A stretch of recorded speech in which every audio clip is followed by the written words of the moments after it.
Tim Nollen is a senior media and advertising analyst at Macquarie Group.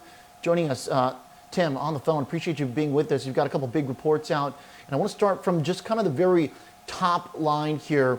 Looking down at the earnings that we saw from some of the big advertisers, what does the overall spend for advertising look like?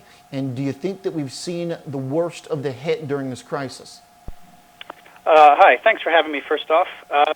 No, I don't think we've at all seen the worst. I mean, Q2 will be the real downturn, although we got a good sense of that in the reports from Q1 from the TV networks, from the ad agencies, and also from some of the ad tech companies. And interestingly, I think the Q2 overall advertising number, in the U.S. at least, is looking like down between 20 to 35%, depending on your exposure to sports, your exposure to local TV, or what have you. For the ad agencies as a whole, we're looking at down kind of 20 to 25% in Q2, and that's probably a good indication.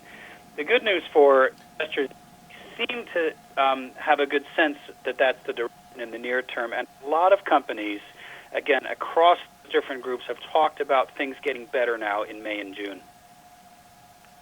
Now, we're looking at a chart from a report that you put out that shows linear addressable TV ad spend should still be up in 2020. Is that still going to be the case, or is that have potential to turn negative?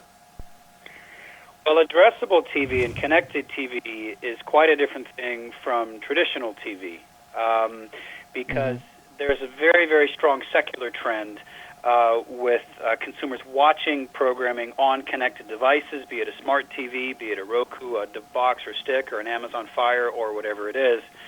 I think you've got the strong secular trend, as well as this sudden shock to the economy and to the TV economy could accelerate things even more in that direction. Now, the next quarter or two will be obviously, interesting and unusual, but I think definitely you're going to see still some strong growth, and that's, I think, evidenced in comments that the Trade Desk has given and that Roku gave on their Q1 calls. Trade Desk saying that connected TV was up 40% in the last couple weeks of April, even when their overall top line was down. And Roku saying they still expect to see substantially strong advertising growth this year, even though it will be down from last year. Okay, so there's a few things here. One is the overall ad spend. The other is where the spending is happening. The trend had been in favor, of course, of some of the over-the-top boxes, as well as the actual content generators themselves. We had the CFO of Roku on, Steve Louden, last week, and the commentary was very still optimistic that they are going to be the place that advertisers choose to spend when they do spend. Do you see that as well, or is there a resilience by the traditional cable to hold on to some of that money? I think linear traditional TV, as we have always known it, is going to have much slower growth and probably negative growth. I think it's the connected TV players and the ad tech enablers, as I call them, that will really see the gain, see the spoils of the shift to that. And it's because it's so much more targetable, certainly to households, even to individuals. And using very good data and very good algorithms that are out there, these companies can understand who viewers are. So they can understand that, formerly an age, 25 to 34 male that used to watch sports, but now there's no sports. Companies like Roku and the Trade Desk and some of these others, they can understand where those actual viewers are, and they can target them on their devices and in their households. And that's why this is so powerful, and that's why this form of advertising, I think, will gain even further from this change that's happening now. When you look at the competitive positioning between some of the providers, and there's a lot of different parts of this, but I want to also make sure we include the Sling plus YouTube and Hulu world, because we saw last week that YouTube's going to work with Viacom. Was that a big deal in your mind? Is that going to, who's that better for? YouTube? Is it kind of a necessary deal for both parties? Well, it's good for Viacom CBS to add YouTube TV as a partner on the distribution side. A lot of these companies, these traditional media companies have already added on these virtual bundle services, and some of them are already cycling through, having added them on and now coming out the other side. And unfortunately for the virtual bundles, part of the popularity of them is they have all or most of the live sports that consumers want at a lower price. But of course now with the sports off the air, some of those virtual bundles are now seeing some declines. Obviously, anytime you can add another distributor, as Viacom CBS has done with YouTube TV, that's a good thing. And the fact that newly merged company, CBS and Viacom, has gone in with a combined offering, that helps them. Is this going to change the business for them? No. It's a good thing for now, but a lot of these companies have added these things, and we'll just see how the virtual bundle services help. They help to offset some of the declines in the traditional bundles, but I don't think it's really enough to help them overall. Tim, are we ever going to see the space clear up a little bit? I have no envy for your job. This is like one of the most complex areas in terms of keeping track of all the different ways that people just get their content. Connected, traditional cable, the skinny bundles, the folks who have no packages that just combine a bunch of different subscription services. Is it ever going to get more streamlined? One day, but look, it's not an easy job, but it's a fun job. It's very interesting to observe all these changes.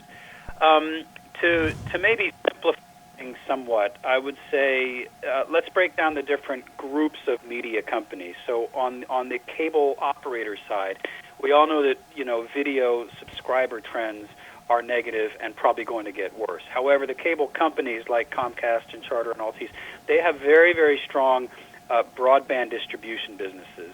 And the growth in broadband subscribers is probably still outpacing the decline in video subscribers. So the broadband businesses within the cable companies is positive. So net for the cable companies, it's positive. On the traditional TV side, we've said for a long time, if you are dependent on a traditional pay TV bundle, you're in a much tougher spot than if you have a direct-to-consumer option. And that's why we like Disney first and foremost in this group. And we see this with Disney Plus numbers really driving very, very strong growth there. Now, a lot of other issues at Disney right now, cyclical given the downturns, but Disney for the longer term is well positioned. I would say Comcast is as well with the Peacock service. We'll see how that goes. It's just getting off the ground, but having direct-to-consumer is very important. And then on the newer side, in the connected TV side, we really like companies like Roku and the Trade Desk because they're just very, very well positioned for these major shifts in advertising spending on TV. Roku, Trade Desk, we've been talking about these companies a lot here, Tim.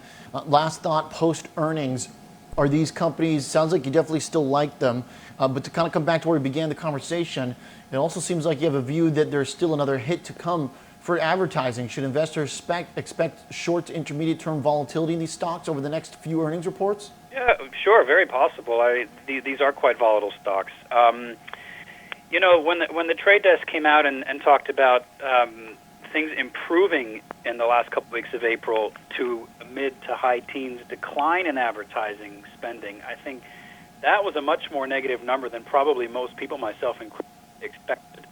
So I was almost worried that Trade Desk stock would sell down pretty heavily the next day when it opened. It was only down about 3 or 4% by the end of the day. So I think there's a lot of belief in the longer-term story and the shift to CTV spending. But certainly, when we see the Q2 numbers across the whole group, the whole media sector, it could be a reality check on us to really see how badly the declines are in the quarter. But I think with these companies, like even with Disney Plus, with the Trade Desk, with Roku, these are major structural changes in the industry, and these types of companies are well positioned. So I think, look for an entry point if that's your angle on the positioning. But I think these are the kinds of stocks that you want to be in for the longer term. Yeah, all right. Tim Nollen, Senior Media and Advertising Analyst at Macquarie Group. Really good, thorough walkthrough here as we continue to assess areas of fallout, even in groups and trends that have been very powerful and still in favor of companies like Trade Desk.